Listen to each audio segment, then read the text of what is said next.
nueva edición de el encuentro con expertos, en el marco de la campaña de difusión y sensibilización de Gobierno Abierto, en el marco del plan de alfabetización tecnológica. Contamos hoy con la presencia de Carlos Javier Rodríguez, un especialista en innovación social y educativa, premiado en repetidas ocasiones con el premio Joaquín Sama de Innovación Educativa. Ha sido consejero de Jóvenes y el Deporte en la etapa de 2007 a 2011 y actualmente desempeña su labor como director del Gabinete de Presidencia de la Junta de Extremadura. Buenos días, Carlos. Hola. Gracias por estar con nosotros. En un concepto quizás tan complejo y tan amplio como el de Gobierno Abierto, sí que me gustaría que la primera pregunta estuviera encaminada a que nos definiera, desde el punto de vista de la Administración, qué se entiende por Gobierno Abierto y, sobre todo, en qué momento se puede decir que Gobierno y ciudadanía, que son los dos pilares fundamentales sobre los que se asienta este concepto, en qué momento se puede decir que desarrollan conjuntamente el concepto de Gobierno Abierto. Bueno, yo en primer lugar también quiero daros la enhorabuena por la iniciativa. A mí me parece extraordinaria que podamos tener un foro de estas características para poder hablar de lo que sería participación ciudadana y transparencia. Ante la pregunta que me has hecho, yo considero que es ya, es decir, es una realidad y además de una realidad es, digamos, una petición inmediata de la ciudadanía por parte a lo que serían nuestras propias administraciones, que tengamos ese ejercicio de transparencia y de escucha activa inmediata. Me encanta cómo lo definís vosotros en vuestra documentación, porque además tú indicabas que en anteriores etapas he llevado la Consejería de los Jóvenes y el Deporte, pero teníamos un principio muy claro en la Consejería de los Jóvenes y el Deporte que de alguna manera también se está implementando en Extremadura Cumple, que es todo lo que está relacionado con la escucha activa, todo lo que está abierto con la transparencia, la participación, la colaboración. Lo que comentábamos de intentar flexibilizar la agenda política. En ocasiones, muchas veces, a los cargos políticos y de alguna manera con responsabilidad pública se les recrimina que no están pegados a la realidad, ¿no? Entonces, todo lo que sería Extremadura Cumple o lo que sería la parte de fomentar Gobierno Abierto te permite tener un canal permanentemente conectado con la realidad y sobre todo puedes reconducir, puedes de alguna manera ajustar cualquier acción que tú consideres que se está desviando de las prioridades ciudadanas. Está claro que Gobierno Abierto y tecnologías de la información y la comunicación van absolutamente de la mano. En ese ámbito juegan un papel muy importante las competencias digitales de la ciudadanía. ¿Cómo entiendes tú que debe ser la actitud de la Administración con respecto al fomento de esas competencias digitales en todos los ciudadanos? Para conseguir, eso sí, claro, que participen, que haya escucha activa, como has mencionado, que es un concepto importante, y que haya una participación muy activa. Es imprescindible, Luciano. Yo, desde mi punto de vista, quizá a lo mejor hablo ahora como docente que soy y responsable también de centro educativo hasta hace muy poquito, creo que es clave. Es decir, nuestros jóvenes, las personas a temprana edad están trabajando con las tecnologías a un nivel exponencial. Entonces, digamos que si realmente queremos tener la pegada que se requiere en conceptos de transparencia, las TIC deben de ser absolutamente imprescindible. Es decir, existen herramientas colaborativas gratuitas que de alguna forma se pueden llegar a utilizar y que pueden mejorar enormemente una de nuestras idiosincrasias en la comunidad, como puede ser pues el desplazamiento, como puede ser que en ocasiones pues tengamos acciones muy interesantes en distintos puntos poblacionales de Extremadura y que la tecnología de la información y de la comunicación nos la ponen en la puerta de casa, ¿no? En ese sentido yo creo que son imprescindibles. Es más, nosotros, este concepto de Gobierno Abierto, de transparencia, algún ciudadano podía pensar, bueno, si esto es tan bueno, ¿por qué no se ha arrancado antes? Y es porque evidentemente no teníamos las posibilidades tecnológicas que tenemos al día de hoy. Es decir, en tiempo real tener una herramienta como Extremadura Cumple que te permite verificaciones al instante hubiera sido impensable, pues ¿hace cuánto? Hace 8 o 9 años, donde aún nos costaba trabajo quizá trabajar con los correos electrónicos, ¿no? Yo muchas veces digo lo mismo, eso lo comento al presidente Vara o incluso alguna vez hemos hablado con el presidente Ibarra en ese sentido, de cómo funcionaría la administración hace 10, 12 años. Por eso digo que yo no lo dimensiono. O el teléfono móvil. ¿Quién no tiene el teléfono móvil muy pegado a él, ¿no? Entonces creo que ante la pregunta que me has hecho, es imprescindible la tecnología de la información y comunicación para todo el desarrollo que queremos de gobierno abierto, de transparencia y de comunicación inmediata con ciudadanos, son claves estratégicas. Bueno, estás aquí hoy presente, por supuesto, como representante de la Administración.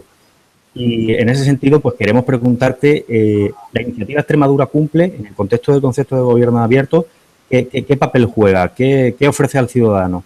¿En qué momento de desarrollo está actualmente? Bueno, a mí personalmente la herramienta tengo que decir que es un ejemplo de transversalidad absoluta de la administración autonómica. En ocasiones la ciudadanía le cuesta entender que no somos compartimentos estancos, sino que hay vasos comunicantes y que de alguna manera esos vasos comunicantes existen. Es decir, que no funcionamos como si fuésemos vagones independientes, sino que estamos conectados. ¿Dónde puedes ver esa conexión? Pues en Extremadura Cumple. En Extremadura Cumple no hablamos de consejerías, hablamos de medidas. Es decir, medidas que en este caso Guillermo Fernández Vara, antes de ser presidente de la Junta de Extremadura, se compromete con la ciudadanía. La ciudadanía no quiere saber si esa medida tiene o no un nombre, una consejería, un departamento. La ciudadanía lo que quiere saber es que esa medida se tiene que cumplir. La medida se tiene que cumplir en 6 meses. La mayoría de ellas, otras en torno a 1 año, en función de lo que sería la propia acción de la medida. Entonces, nosotros a eso le hemos llamado la agenda del cambio, y lo que pretende la Extremadura Cumple es monitorizar las 60 medidas que el presidente de la Junta de Extremadura ha elevado a acción de gobierno. Es decir, Extremadura Cumple es la hoja de navegación, la hoja de ruta, la dirección a la que lleva, en este caso, como prioridad los ciudadanos extremeños, a través del apoyo que se ha llevado el presidente en las anteriores elecciones. En Extremadura Cumple vas a poder ver agendas relacionadas con la democracia, agendas relacionadas con la economía, agendas relacionadas con reconstruir lo público, agenda por la igualdad de las oportunidades, agenda por el campo y las ciudades, agenda para una Extremadura sostenible, agenda para una fiscalización justa, agenda para la cultura, agenda para la igualdad y agenda para Europa, junto con la del diálogo y la del deporte. En ese sentido, cada una de las agendas tiene una serie de medidas. Y en Extremadura Cumple puedes ver el total de la agenda del cambio. Por ejemplo, ahora mismo estoy trabajando con el teléfono y estoy viendo que se encuentra el 54,8% de cumplimiento de la agenda total, pero también puedes ver la particularidad de cada una de las agendas. Por ejemplo, la más avanzada se llama la Agenda para una Mejor Democracia, que está al 69,9% de cumplimiento. Y clicando en Agenda para una Mejor Democracia tienes las distintas medidas que están relacionadas con dicha agenda. Y puedes ver en qué momento se encuentran, y además de eso puedes ver por qué no está cumplida al 100%, es decir, cuáles son los pasos que quedan para que su cumplimiento sea máximo. Clicando en la propia medida vas a poder ver los documentos de verificación, los documentos estratégicos que confirman desde el punto de vista, entendemos, de la propia administración y del ciudadano, que esa medida se ha cumplido. Es decir, estamos hablando de que Extremadura Cumple está llegando a más de 500 documentos oficiales de la administración, donde no solamente son comparecencias de altos cargos, de responsables de la administración autonómica o notas de prensa, eso no son verificaciones, son documentos de alguna manera de trabajo, planes, mesas de concertación, digamos, proyectos de carácter más estratégicos, resoluciones, órdenes, decretos. Eso es lo que entendemos que la ciudadanía está buscando, y por ese motivo le hemos dado salida en la agenda del cambio a través del portal Extremadura Cumple.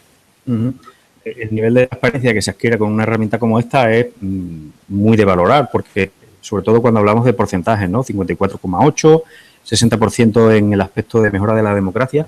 Pero para las personas que nos están escuchando, para los ciudadanos, ¿cómo podemos explicarles que la herramienta o la iniciativa Extremadura Cumple no solamente se limita a ser una herramienta de la administración hacia el ciudadano? ¿En qué parte puede el ciudadano interactuar con esta herramienta? El ciudadano puede interactuar en la herramienta en cada una de las acciones, por varios motivos. La herramienta te permite mandar, pues, básicamente un correo electrónico en cualquier momento a cualquiera de las medidas y de las agendas, ¿no? Para nosotros, de alguna manera, saber si dicha respuesta acorde a, o sea, la demanda que tiene, si está cumpliendo o no, o si está atendiendo o no. Independientemente de eso, la Administración tiene incluso sus canales de escucha activa a la ciudadanía, como puede ser el buzón del ciudadano, que lo lleva Hacienda y Administración Pública, como puede ser la propia Secretaría Técnica de Atención al Ciudadano. Pero lo más importante es que las medidas, cada una de ellas, tiene lo que sería el diálogo social. En el diálogo social, o lo que sería los agentes sociales, estamos incluidos todos los ciudadanos, es decir, todos nosotros, de alguna forma, en nuestros colectivos, ya sean sectoriales, profesionales, laborales, tenemos una representación. Yo, por ejemplo, en el caso de, anteriormente a esta responsabilidad puntual que tengo, soy docente, ¿no? Y de alguna forma entiendo que el cuerpo docente está representado. ¿Cómo? Pues, por ejemplo, en mi caso, que soy licenciado en Ciencias de la Actividad Física y el Deporte, a través del Colegio de Licenciados en Ciencias de la Actividad Física y el Deporte, que está en el Consejo Regional de Deporte, que lleva la medida 59 al Consejo Regional de Deporte. Es decir, yo como ciudadano y profesor de Educación Física, si quiero aportar a la medida 59, que es la de ese plan de generar un pacto por el deporte base, lo puedo hacer directamente a través de un correo electrónico, a través de la Secretaría Técnica de Ciudadanos o a través de mi colegio de licenciados en Ciencias de la Actividad Física y el Deporte, que tiene un canal abierto con la Consejería de Educación y Empleo de la Dirección General de Deporte, que convoca al Consejo Regional de Deporte para hablar de esta medida. Por lo tanto, el que quiera aportar tiene abiertas distintas vías de acción y de comunicación. Lo que sí es cierto que, como suele decirse en estas fechas, no hay que comprar el décimo también. Es decir, nosotros lo que no podemos tampoco es predecir qué piensa la ciudadanía en general si no se nos reporta, ¿no? Entonces yo en ese sentido invito a la ciudadanía a que, digamos, esas administraciones más separadas del día a día ha cambiado absolutamente. Nosotros estamos respondiendo a correos electrónicos, a cartas de ciudadanos con situaciones muy concretas y que entendemos que la ciudadanía también tiene que demandar cuáles son sus prioridades y la administración responder en la medida de sus posibilidades con la inmediatez que puede de alguna forma el día a día esas cuestiones, ¿no? Aquí juega un elemento muy importante que es el de la interactuación entre los departamentos de la administración. Eso lo destacamos en una de las píldoras que hemos colgado en la web con motivo de esta campaña de difusión. Y sí que me voy a adelantar a una de las preguntas que había reservado para el final, pero que creo que viene a colación con respecto a lo que dice. El gobierno abierto, por lo tanto, no es una pura relación entre gobierno y ciudadanos, entre administración y administrados, sino que hay otro tipo de organizaciones, públicas o privadas, no lo sé, ahora nos contestará, que están muy implicadas en el desarrollo del concepto de gobierno abierto. ¿Cuáles son para ti fundamentales por su participación, el tipo de organizaciones que deben estar presentes en el gobierno abierto, más allá de la administración pública y de los ciudadanos? Yo creo que este ejercicio de transparencia lo tenemos que hacer todos, ¿eh? Es decir, hasta, digamos, una persona que desarrolla su profesión en cualquier sector debe ser transparente y debe de intentar por todos los medios que su acción y su desarrollo profesional pues sea aquel que de alguna forma se entiende que es para lo cual ha sido contratado o ha sido fichado, ¿no? Entonces, yo todavía al día de hoy, con esta herramienta Extremadura Cumple, y hablo no solamente como persona que ha estado implicada en lo que es la metodología, estructuralmente, de que todo lo que sería los distintos departamentos suban las verificaciones, trabajen las medidas con la escucha activa que se requiere por parte de la ciudadanía, no ha habido ninguna institución o ningún ciudadano que no le haya parecido bien este canal de información o este canal de comunicación o este canal de transparencia. Desde mi punto de vista es un ejercicio tan saludable que todo el mundo lo deberíamos de practicar. Da igual la profesión que tengamos. Todo el mundo desempeña acciones que sería muy interesante exportar o contar qué es lo que se está haciendo.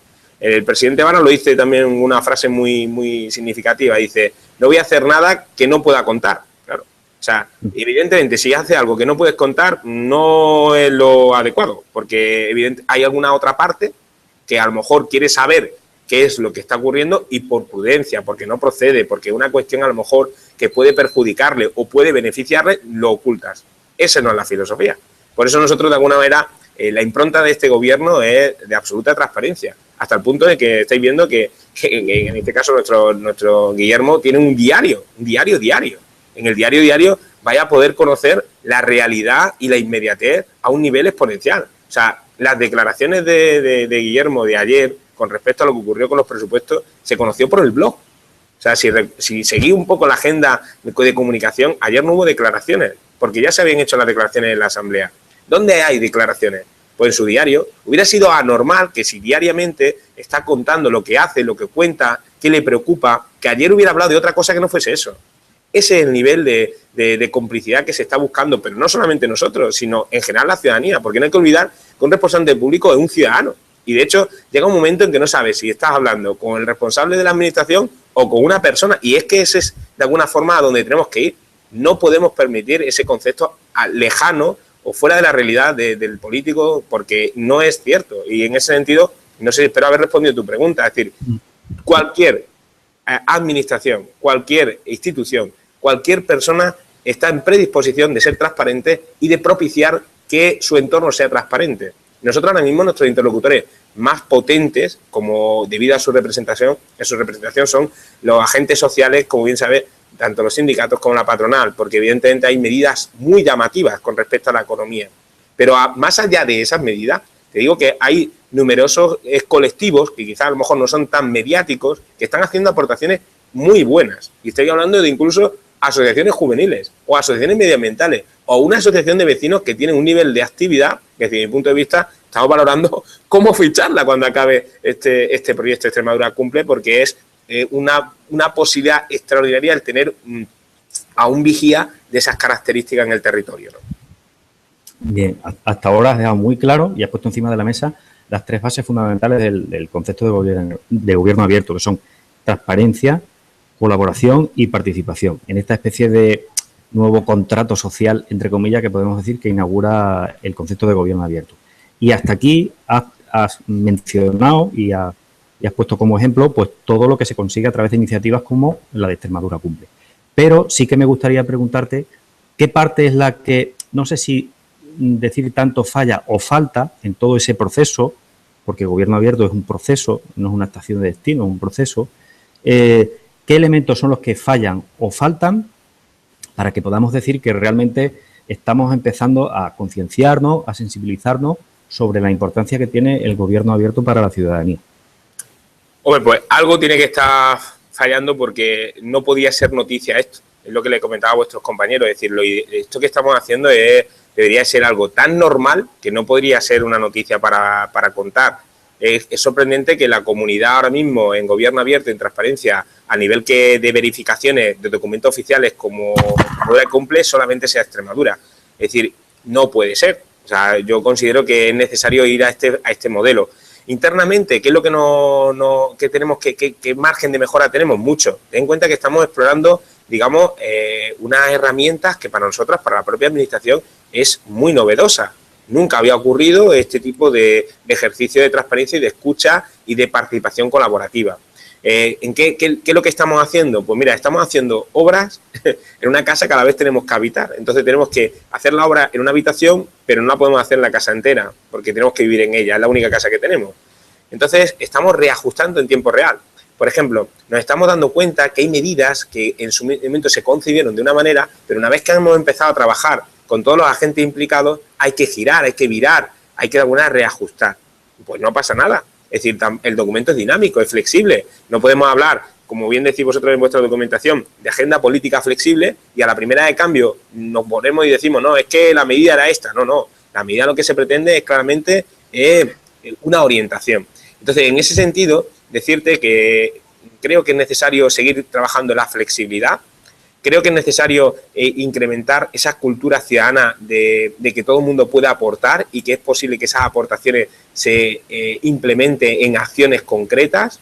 Es importante hacerle ver a la ciudadanía que las personas que tenemos esta responsabilidad son responsabilidades puntuales, es decir, que no personalmente digo, es decir, creo que esa imagen de ese político perenne no es cierto, y creo que Extremadura Cumple nos permite de alguna manera esa cuestión. Es decir, nos permite que de alguna forma la ciudadanía vea que él puede ser protagonista de la agenda del cambio de su localidad, de su comarca, de su provincia o su comunidad. Y en ese sentido decirte que también creo que es muy importante, una vez que hemos acabado la acción de transparencia, el seguimiento y la evaluación de dicha medida. Es decir, no vale solo con que haber cumplido las medidas que los ciudadanos nos priorizaron, sino ahora también hay que ver qué indicadores evaluativos nos dicen con el nivel de impacto de dicha medida. Porque a lo mejor, digamos, es necesario también dar ese retorno, no quedarnos solamente esa información. Eso que te acabo de comentar es algo que a lo mejor dentro de unos meses estamos hablando en un foro de estas características para ver cómo se hace, ¿no? Pero sí que es muy importante no solamente limitarse a contar y a participar, sino la parte posterior, que es la evaluación. Y en la evaluación también debe ser participativa, también debe ser abierta, también debe ser transparente. No pasa nada porque de alguna vez nos equivoquemos. Porque además, si lo hacemos transparente y colaborativo, nos hemos equivocado todos. Por lo tanto, si hay un acierto de todos, y si hay un error, es un error, pues bueno, que nosotros de alguna manera somos responsables porque somos los moderadores, pero también todo el mundo tiene su parte de responsabilidad porque ha estado en el proceso. No sé si lo comparte, Luciano, y si me he explicado bien. Espero que sí. Ahora lo que sí te pido es que esta pregunta va dirigida a Carlos Javier Rodríguez, ciudadano, y que dejes un poco a un lado tu papel en este sentido, de representante de la administración pública.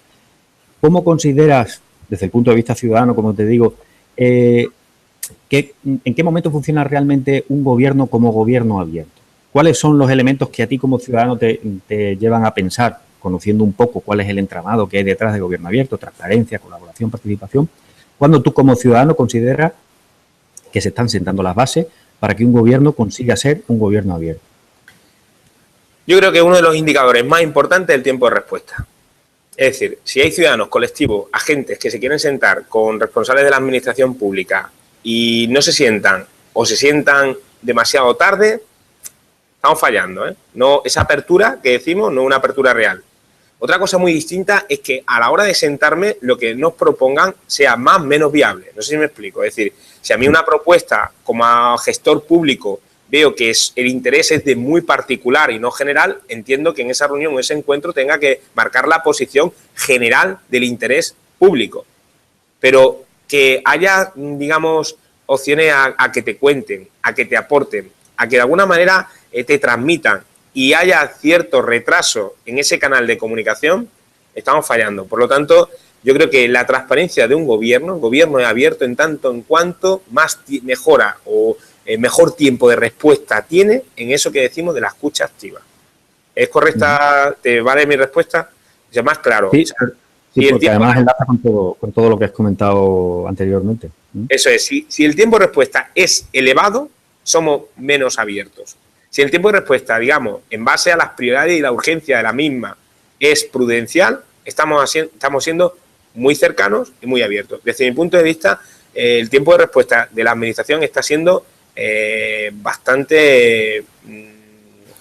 se está priorizando mucho y está siendo en unos canales, unos indicadores muy idóneos con el gobierno abierto. En el caso de la presidencia te puedo decir que es muchísimas las peticiones que le están llegando a Guillermo, como podéis imaginar, pero sí que si realmente nos creemos esto de la transversalidad, las derivaciones también se pueden hacer rápido y por lo tanto el ciudadano se puede entender, se puede digamos, puede tener la percepción y la sensación de ser escuchado. Hay veces que tu interlocutor no tiene que ser a lo mejor a la persona a la cual dirigen la entrevista. Eso también es muy importante. Yo prefiero reunirme con alguien que sea más operativo a que tenga que tomar la decisión política. En ocasiones hay ciudadanos que los estamos derivándole a que tengan la conversación con un jefe de sección y es que es la persona que lo tiene que solucionar. Es decir, que si tú tienes un problema y el jefe de sección en concreto, el que te puede orientar, de nada vale que me lo cuente a mí el jefe de sección, que yo te convoque a ti, que yo te lo cuente, no querrás tú tener la información en primera persona y lo antes posible, pues de eso se trata. Ahí es donde está, de alguna manera, el indicador más importante de un gobierno abierto, en el tiempo de respuesta. Y hablando de tiempo de respuesta, como se nos está acabando, pese a lo interesante que se está poniendo el tema, pero tenemos que ir finalizando. Una última pregunta.